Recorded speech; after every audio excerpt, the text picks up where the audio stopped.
حضرت عبد المطلب کی پشت میں پہنچا۔ اللہ تعالیٰ نے انہیں 10 بیٹے عطا فرمائے۔ انہوں نے منت مانی تھی، اے اللہ اگر تو مجھے 10 بیٹے دے اور وہ جوان ہوں، تنو مند ہوں، تو میں ایک بیٹا تیرے راستے میں قربان کروں گا۔ جب حضرت عبداللہ جو کہ حضرت عبد المطلب کے چھوٹے فرزند تھے، ان کی عمر 18 سال ہوئی تو حضرت عبد المطلب کو اپنی منت یاد آئی۔ انہوں نے اپنے 10 بیٹوں کو بلایا، کہا بیٹا میں نے کعبہ کے رب سے یہ وعدہ کیا ہے کہ اللہ مجھے اگر 10 بیٹے دے گا تو میں ایک بیٹا اللہ کی راہ میں قربان کروں گا۔ اب تم بتاؤ تمہاری رائے کیا ہے؟ کہانی حرم کی پھر دوبارہ دہرائی جا رہی ہے۔ کہا رائے بتاؤ۔ 10 کے 10 بیٹوں نے گردن خم کر دی۔ کہا ایک بیٹے کو ذبح کرنا ہے۔ کہا جس کو چاہو۔ کہا نہیں میں قرعہ ڈالتا۔ جب قرعہ ڈالا تو حضرت عبداللہ کے نام قرعہ نکل آیا۔ فرشتے پھر دم بخود تھے، مالک تو نے اس کی پشت میں امانت رکھی ہے اور آج اس کو بھی ذبح کیا جائے گا۔ کائنات پر پھر کوہرام مچنے لگا۔ حضرت عبد المطلب آستینے چڑھا رہے ہیں، ہاتھ کے اندر چھری ہے۔ یہ خبر پورے مکے میں پھیل گئی، سارے سردار دوڑے آئے۔ کہا عبد المطلب یہ رسم تو نہ ڈالو، اس کا ادا کرنا مشکل ہو جائے گا۔ کہا میں نے کعبے کے رب سے یہ منت مانی تھی اور اللہ نے وہ منت پوری کر دی۔ اب میں تو جب قرعہ نکالا تو میرے اس فرزند کے نام قرعہ نکل آیا، میں اس منت کو ہر صورت میں پورا کروں گا۔ لوگ اکٹھے ہو گئے، منت سماجت کر رہے ہیں، لیکن حضرت سیدنا عبد المطلب ہر صورت میں اپنی اس منت کو پورا کرنے کے لیے مصر ہیں۔ پھر کہا کہ حجاز کی حرافہ اس کے پاس چلتے ہیں اور جا کے اس کے سامنے یہ مسئلہ رکھتے ہیں۔ بعض نے لکھا کہ حجر کی کہنا کے پاس جاتے ہیں۔ با اختلاف روایات وہ حجاز کی حرافہ کے پاس پہنچے۔ جب اس کا پتہ کیا تو وہ خیبر میں تھی، تو اس کے پاس سارے سردار اکٹھے ہو کے گئے کہ اس طرح ہمارے سردار نے منت مانی تھی تو اب وہ بیٹے کو ذبح کرنے کے لیے تیار ہے، تو تم بتاؤ کس کے بارے میں ہمیں کیا کرنا چاہیے۔ اس نے کہا کل آنا، میرا تابعی آئے گا تو میں اسے پوچھوں گی، جو مجھے کہے گا میں تمہیں بتا دوں گی۔ اگلے دن یہ سردار پھر اس حرافہ کے پاس پہنچے۔ اس نے کہا کہ میرا تابعی آیا تھا، پہلے تم یہ بتاؤ کہ تمہارے ہاں کسی شخص کی دیت کتنی ہے؟ جو شخص مقتول ہو اس کی دیت قاتل کتنی دیتا ہے؟ انہوں نے کہا 10 اونٹ۔ کہا جاؤ پھر ایک طرف 10 اونٹ رکھو اور ایک طرف عبداللہ کا نام رکھو اور قرعہ ڈالو۔ اگر 10 اونٹوں کی طرف قرعہ نکل آیا تو 10 اونٹ ذبح کر دینا، اور اگر عبداللہ کی طرف نام نکل آیا پھر دوبارہ 10 اونٹ ادھر اور رکھنا، 20 رکھنا، اور اس طرح اونٹ 10-10 بڑھاتے جانا۔ جب قرعہ عبداللہ کے نام سے ہٹ کر اونٹوں کی طرف نکلا تو پھر اتنے اونٹ ذبح کر دینا۔ میرے تابعی نے یہی حل بتایا ہے۔ کہا ٹھیک، آئے اور آ کے ساری بات سنائی۔ 10 اونٹ ایک سمت رکھے گئے اور حضرت عبداللہ کا نام ایک سمت رکھا گیا۔ جب قرعہ نکالا تو حضرت عبداللہ کے نام نکلا۔ پھر 20 اونٹ رکھے گئے، پھر قرعہ نکالا تو حضرت عبداللہ کے نام نکلا۔ پھر 30 اونٹ رکھے گئے، قرعہ حضرت عبداللہ کے نام نکل رہا ہے۔ 40 اونٹ رکھے گئے، 50 رکھے گئے، 60، 70، یہاں تک کہ 100 اونٹ رکھے گئے۔ 100 اونٹ جب ادھر ہو گئے، اب قرعہ نکالا تو اونٹوں کے نام نکل آیا۔ سارے خوش ہو گئے کہ اب قرعہ اونٹوں کے نام نکل آیا، عبداللہ کی جان بچ گئی۔ لیکن حضرت عبد المطلب فرمانے لگے کہ میں ایسا نہیں کروں گا۔ کہا کیا کرو گے؟ کہا ایک مرتبہ نکلا ہے، 3 مرتبہ قرعہ ڈالو۔ اگر تینوں مرتبہ عبداللہ کے نام کی بجائے اونٹوں کے نام نکلا تو پھر میں سمجھوں گا کہ اللہ کی طرف سے یہی مرضی ہے، ورنہ میں اپنے بیٹے کی گردن پہ چھری رکھ دوں گا۔ اللہ اکبر! مکے کے اندر سردار بھی دعائیں مانگ رہے ہیں۔ اللہ اکبر! ایمن بھی دعا مانگ رہی ہے، مکے کے پربت دعائیں مانگ رہے ہیں، کائنات کا ذرہ ذرہ دعائیں مانگ رہے ہیں۔ قرعہ جب ڈالا گیا تو دوسری مرتبہ بھی قرعہ اونٹوں کے نام نکلا۔ اب تیسری مرتبہ جب قرہ ڈالا گیا تو ہر ایک کا دل دھڑک رہا ہے. حضرت عبد المطلب تیار ہیں. کہا اگر تیسری مرتبہ بھی قرہ اونٹوں کے نام نہ نکلا تو میں اپنے بیٹے کی گردن پہ چھری پھیروں گا، چونکہ میں نے کعبے کے رب سے منت مانی ہوئی ہے. جب تیسری مرتبہ قرہ ڈالا گیا تو وہ بھی اونٹوں کے نام نکلا.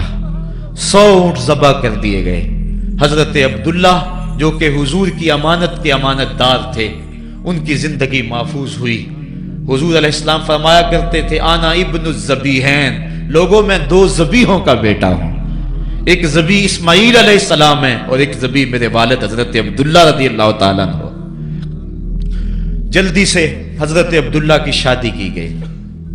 حضرت آمنہ سلام اللہ علیہا آپ سے نکاح ہوا. شادی کو ابھی چند ماہ ہی گزرے تھے کہ حضرت عبداللہ رضی اللہ تعالی عنہ شام کی طرف تجارت کی غرض سے گئے. واپس جب مدینہ طیبہ پہنچے تو ان کی طبیعت خراب ہو گئی. تو وہ چند لمحے چند دن وہاں رک گئے. قافلہ بھی رکا لیکن طبیعت سنبھل نہیں رہی تھی. قافلے والے انہیں وہاں چھوڑ آئے اور واپس آ گئے. کچھ دنوں کے بعد خبر پہنچی کہ حضرت عبداللہ رضی اللہ تعالیٰ عنہ کا مدینے میں انتقال ہو گیا ہے. حضور علیہ السلام شکم مادر میں. فرشتوں نے کہا مالک تیرے نبی تو شکم مادر میں یتیم ہو گیا.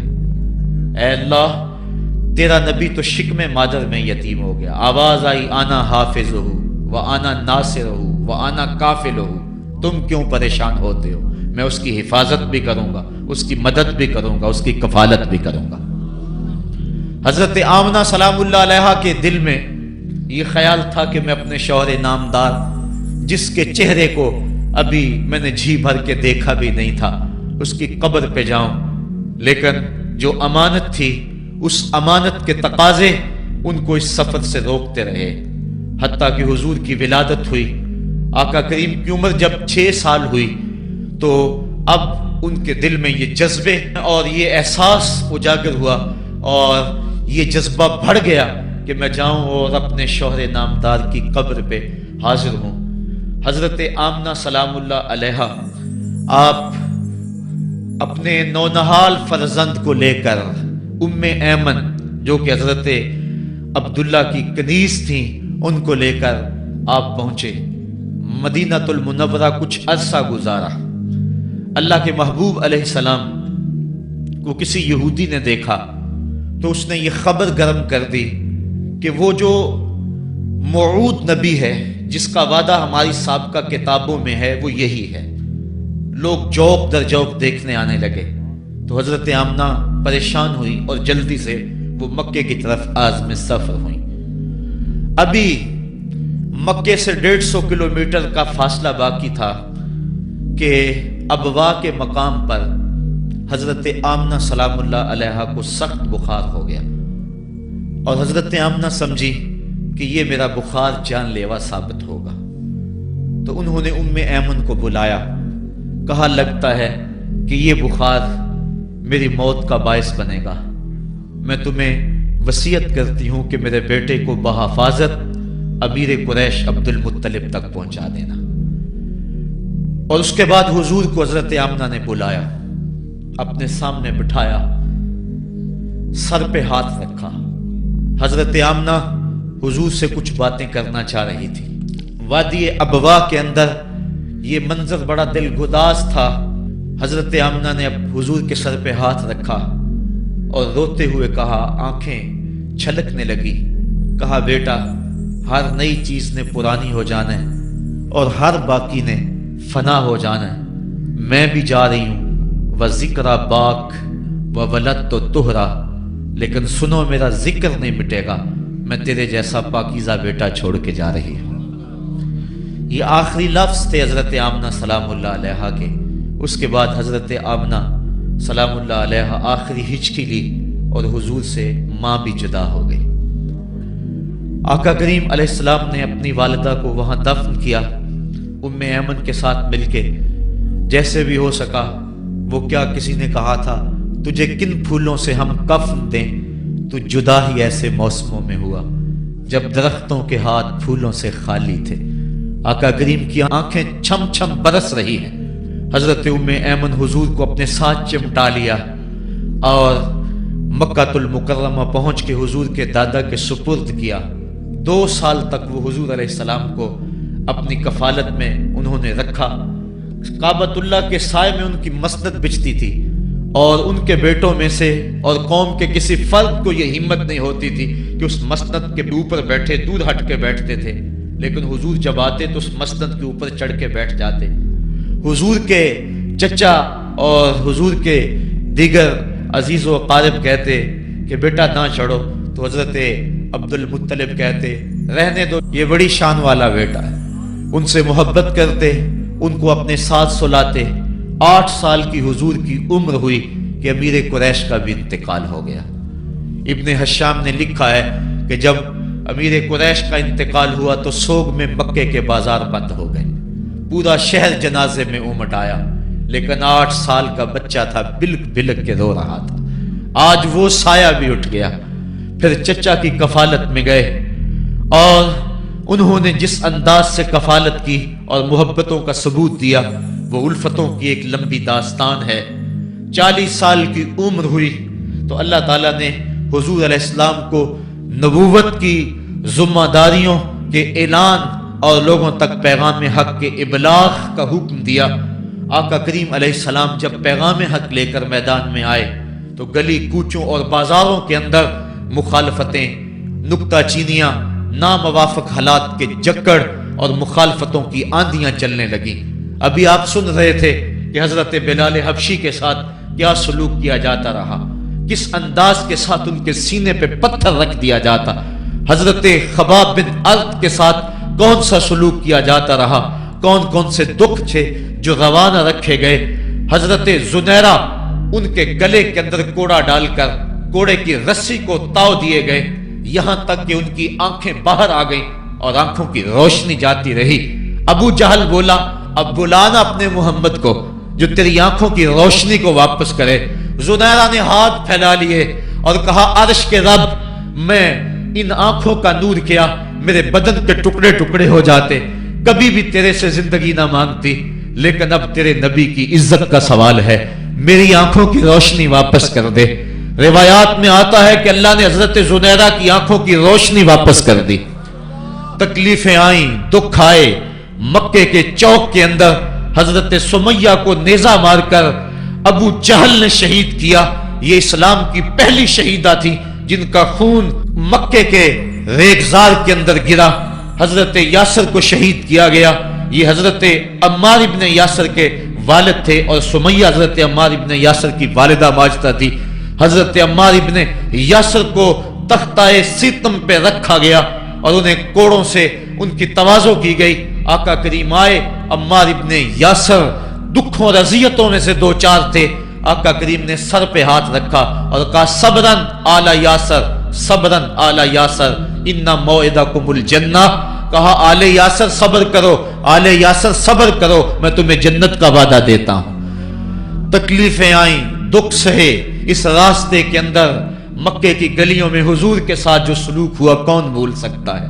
کبھی کانٹے بچھ رہے ہیں، کبھی حضور کی راہوں میں گڑھے کھودے جا رہے ہیں، کبھی اوجریاں ڈالی جا رہی ہیں بدن اطہر کے اوپر۔ ابو لہب اپنے گھر کا کوڑا اٹھا کر حضور کی دہلیز پہ ڈال جاتا ہے۔ عقبہ بن ابی معیط حضور کے گلے کے اندر کپڑا ڈال کے اس کو تاؤ دیتا ہے۔ حضور فرماتے ہیں جتنے دکھ اس نے مجھے دیے کسی نے نہیں دیے۔ اذیتوں کی داستانیں رقم ہو رہی ہیں۔ آقا کریم علیہ السلام کے شفیق چچا بھی انتقال کر جاتے ہیں۔ جب گھر آتے تو اپنی زوجہ حضرت خدیجۃ الکبریٰ سے دکھڑے کہتے، وہ بھی انتقال کر جاتی ہیں۔ اس سال کا نام عام الحزن رکھا جاتا ہے، دکھوں کا سال، مصیبتوں کا سال۔ آقا کریم بہت دل برداشتہ ہوئے قوم سے، پھر سوچا چل طائف چلتا ہوں اور طائف والوں کو پیغام حق دیتا ہوں، شاید میری آواز پر وہ لبیک کہہ دیں۔ 1 مہینے کا سفر کر کے حضرت زید بن حارثہ کو ساتھ لے کر طائف پہنچے۔ ان کے 3 سردار تھے، عبد یالیل بن عمر، حبیب بن عمر اور مسعود بن عمر۔ ان کے پاس جا کر پیغام حق دیا، کہا تمہاری بھلائی کا سندیشہ لے کر بڑی دور سے چلا ہوں، میری دعوت کو قبول کر لو، دنیا میں بھی کامیابی